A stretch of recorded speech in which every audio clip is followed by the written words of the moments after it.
Hello बच्चों, start करते हैं आज lecture number 6 excretory product and there elimination. Topic है रेगुलेशन ऑफ किडनी फंक्शन।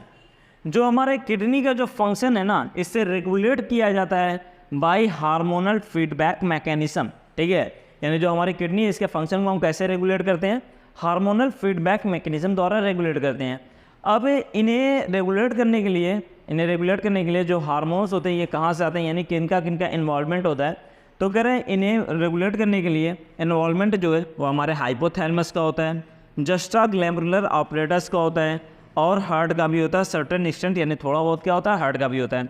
आइए एक एक करके सभी को देखा जाए। कह रहा होता क्या है कि जो हमारी बॉडी है ना, हमारी बॉडी के अंदर ऑस्मो रिसेप्टर्स लगे होते हैं। हमारे बॉडी के अंदर क्या है? Osmo receptor. अब ये ऑस्मो रिसेप्टर क्या होते हैं? ऑस्मो रिसेप्टर होता है जो हमारी बॉडी की ऑस्मोलरिटी को मेजर करता है। ठीक है, जो हमारे बॉडी की ऑस्मोलरिटी को मेजर करता है वही क्या होता है? ऑस्मो रिसेप्टर होते हैं। तो कह रहे जब हमारे बॉडी की ऑस्मोलरिटी चेंज होगी, ठीक है, ऑस्मोलरिटी क्या होगी? चेंज होगी, यानी कि body fluid volume and ionic concentration. ठीक है, बॉडी फ्लूइड वॉल्यूम और आयन हमारे बॉडी के जब डिक्रीज करेंगे तो हमारे ऑस्मो रिसेप्टर क्या होते हैं? एक्टिवेट हो जाते हैं। ठीक है, तो होता क्या है कि जब लॉस होगा किसका? फ्लूइड का, लॉस ऑफ फ्लूइड। जब लॉस ऑफ फ्लूइड होगा, लॉस ऑफ फ्लूइड का मतलब हमारा बॉडी वॉल्यूम और आयनिक कंसंट्रेशन क्या करेंगे? डिक्रीज करेंगे। तो जब ये लॉस ऑफ फ्लूइड होता है तो जो हमारे ऑस्मो रिसेप्टर होते हैं, ऑस्मो रिसेप्टर क्या होते हैं? एक्टिवेट हो जाते हैं। और ऑस्मो रिसेप्टर एक्टिवेट होंगे तो ये सिग्नल भेजेंगे किसको? हमारे हाइपोथैलेमस को। किसको? हाइपोथैलेमस को क्या करेंगे? सिग्नल भेज देंगे।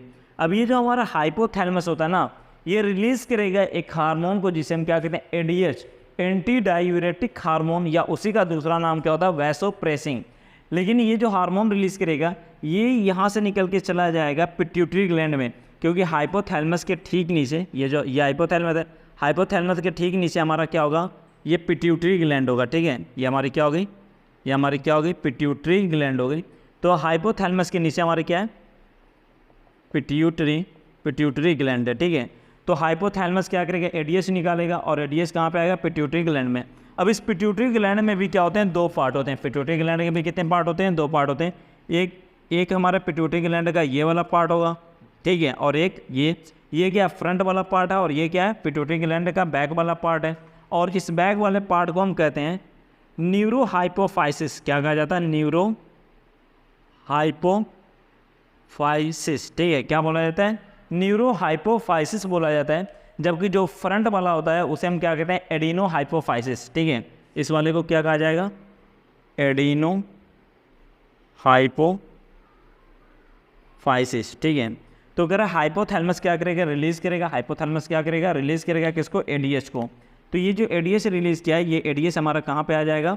पिट्यूटरी ग्लैंड के न्यूरो हाइपोफाइसिस में आ गया। ठीक है, ये एडीएच कहाँ पे आ गया? Sorry, ADH. ठीक है, कहाँ पे आ गया? न्यूरो हाइपोफाइसिस, या इसी का दूसरा नाम क्या होता है? वैसोप्रेसिंग। ठीक है, इसी का दूसरा नाम क्या होगा? वैसोप्रेसिंग। ठीक है, अब कह रहे हैं कि ये एडीएच क्या होगा? न्यूरो हाइपोफाइसिस से क्या होगा? निकलेगा। ठीक है, यहाँ से क्या हुआ? हमारा एडीएच निकला। अब ये एडीएच क्या करेगा? जाके एक्ट करेगा हमारे डीसीटी पे। कहाँ पे काम करेगा? जाके डीसीटी पे काम करेगा। और हमारा जो डीसीटी है ये क्या करने लगेगा? रीएब्जॉर्ब। ठीक है, क्या करने लगेगा? रीएब्जॉर्ब करने लगेगा किसको? वाटर को ये क्या करने लगेगा? रीएब्जॉर्ब करने लगेगा। यानी कि जो हमारा लॉस ऑफ फ्लूइड था इसे ये फिर से क्या कर रहा है? मैनेज कर रहे हैं। फिर से ये क्या कर रहे हैं? उसे मैनेज कर रहे हैं। कह रहे हैं साथ ही साथ क्या होता है? एडीएच का एक और काम होता है। ये होता है, इसका दूसरा नाम क्या? वैसोप्रेसिंग। ऐसा लग रहा है वैसोप्रेसिंग यानी ब्लड वेसल को दबाने वाला। तो कह रहा है कि होता क्या है कि अगर हमारा जस्ट GFR, ठीक है, ग्लैमरुलर फिल्ट्रेशन रेट, ठीक है, अगर हमारा GFR डिक्रीज़ हुआ, ठीक है, अगर GFR हमारा डिक्रीज़ हुआ तो ये जो एडीएच होता है ना, यानी वैसोप्रेसिंग, इसकी प्रॉपर्टी कैसे होती है? वैसो कॉन्ट्रिक्टर होता है, यानी ब्लड वेसल को दबाने वाला होता है। तो ये क्या करेगा? ब्लड वेसल को दबा देगा, जिसकी वजह से जो हमारा ग्लैमरुलर ब्लड फ्लो है वो इंक्रीज़ कर जाएगा। और अगर ग्लैमरुलर ब्लड फ्लो इंक्रीज हुआ तो फिल्ट्रेशन क्या होगा? तेज़ हो जाएगा। यानी जो हमारा GFR कम हुआ है, ये GFR क्या हो जाएगा? फिर से नॉर्मल हो जाएगा। यानी एडीएस क्या कर रहा है, एडीएस क्या कर रहा है, डीसीटी पे वर्क करके रीअब्जॉर्प्शन ऑफ वाटर भी कर रहा है और साथ ही साथ ये हमारे जीएफआर को भी क्या करता है, मैनेज करता है। यानी जो अगर हमारा जीएफआर अगर डिक्रीज हो रहा है तो ये इसे क्या करेगा, इंक्रीज करेगा। ओके, आप इसका स्क्रीनशॉट ले लीजिए। इसके बाद देखते हैं जस्टाग्लैमरुलर ऑपरेटर्स का क्या रोल होता है। जस्टाग्लैमरुलर ऑपरेटर्स कह रहा है कि अगर हमारा ठीक है, कह रहा है कि अगर लॉस ऑफ फ्लूइड हुआ तो जस्टाग्लैमरुलर ऑपरेटर्स, जो जस्टाग्लैमरुलर ऑपरेटर्स वो एक्टिवेट हो जाएगा। क्या देखें, कह रहा है कि अगर हमारा लॉस किसका हुआ, फ्लूइड का, ठीक है, अगर फ्लूइड का लॉस हुआ तो जो हमारा जस्टाग्लैमरुलर ऑपरेटर्स या जस्टाग्लैमरुलर सेल होंगी ये क्या होंगी, एक्टिवेट हो जाएंगी। और ये एक्टिवेट होकर क्या करते हैं, रिलीज़ करते हैं किसको, रेनिन को। किसको रिलीज़ करेंगे, रेनिन को रिलीज़ करेंगे। अब होगा क्या कि हमारे ब्लड में पहले से ही एक केमिकल होता है जिसे क्या बोलते हैं, एंजियोटेंसिनोजन। क्या बोला जाता है, एंजियोटेंसिनोजन, ठीक है। तो ये रेनिन क्या करेगा, जाके वर्क करेगा किसके ऊपर, एंजियोटेंसिनोजन के ऊपर। और ये एंजियोटेंसिनोजन जो होगा ये कन्वर्ट हो जाएगा एंजियोटेंसिन फर्स्ट में, और ये एंजियोटेंसिन फर्स्ट जो है ये जाके कन्वर्ट हो जाएगा एंजियोटेंसिन सेकंड में। किस में कन्वर्ट हो जाएगा, एंजियोटेंसिन सेकंड में। और एंजियोटेंसिन सेकंड जो होता है ना, ये पावरफुल वैसो कॉन्ट्रिक्टर होता है, ठीक है, वैसो कॉन्ट्रिक्टर होता है, ठीक है। अब कह रहा है ये जो एंजियोटेंसिन सेकंड होता है ये जाके काम करता है एड्रीनल ग्लैंड पे, ठीक है। ये हमारी किडनी है, किडनी के ऊपर जो हैप्पी बर्थडे टू यू वाली जो टोपी लगी होती है ना, इसी को हम क्या बोलते हैं, एड्रीनल ग्लैंड। तो ये जाके कहाँ पे काम करेगा, एड्रीनल ग्लैंड के कॉर्टेक्स पे, ठीक है। ये इसका क्या होगा, कॉर्टेक्स वाला पार्ट होगा, ये क्या होगा, कॉर्टेक्स वाला पार्ट होगा। और अंदर ये क्या होगा, मेडुला वाला पार्ट होगा, ठीक है, ये क्या है, मेडुला वाला पार्ट होगा।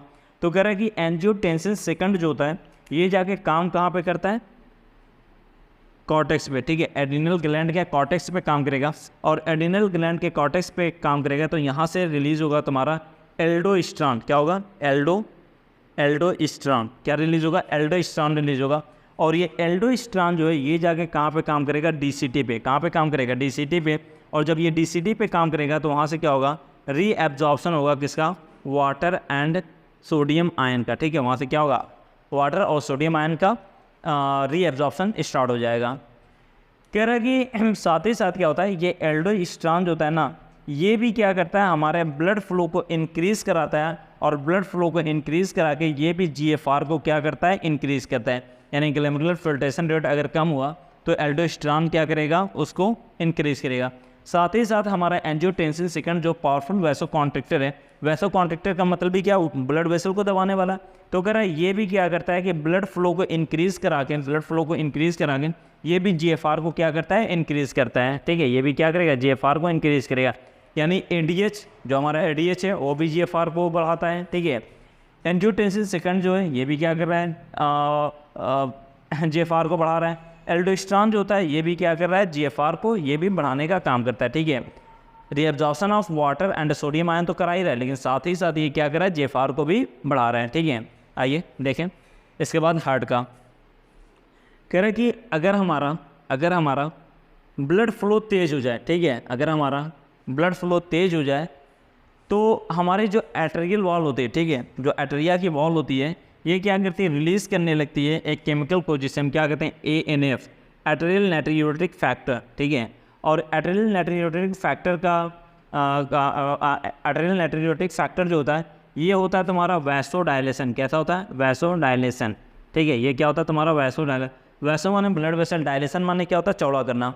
तो कह रहा है कि अगर हमारा ब्लड फ्लो तेज़ हो गया तो हमारा जो जो हमारी हार्ट की एट्रिया क्या करेगी, रिलीज करेगी एट्रियल नाइट्रियोटिक फैक्टर। और एट्रियल नाइट्रियोटिक फैक्टर जो होता है ये कैसा होता है, वैसोडायलेशन होता है। ये ब्लड वेसल को क्या करेगा, फैला देगा, जिसकी वजह से हमारा ब्लड फ्लो जो था, जो ब्लड प्रेशर था वो डिक्रीज़ कर जाएगा। और ब्लड प्रेशर अगर डिक्रीज़ करेगा तो जो हमारा ग्लैमरुलर फिल्ट्रेशन रेट है ये भी क्या करेगा, डिक्रीज़ कर जाएगा। और चीज़ें क्या हो जाएंगी तुम्हारे नॉर्मल हो जाएंगी। यानी कि अगर ये तुम्हारी बढ़ गई, अगर ग्लैमरुलर फिल्ट्रेशन रेट ज़्यादा हो गया तो वहाँ पे तुम्हारा क्या निकलेगा, ANF निकलेगा। और ANF कहाँ से निकलता है, एट्रिया, हार्ट की जो एट्रिया होती है वहाँ से निकलता है। तो ऐसा नहीं लग रहा है कि ये जो है ये ठीक अपोजिट काम कर रहा है रेनिन एंजियोटेंसिन मैकेनिज्म के, ठीक है। अब इससे पहले जो पढ़े थे जहाँ पर रेनिन निकल रहा था, एंजियोटेंसिन हो रहा था, उसे हम क्या बोलते हैं, रेनिन एंजियोटेंसिन मैकेनिज्म। तो कह रहा है एनएफ जो होता है ठीक अपोजिट काम करता है किसके, रेनिन एंजियोटेंसिन मैकेनिज्म के। ओके, आई होप इतना समझ में आ गया होगा। आप इसे एनसीईआरटी से देख लीजिएगा।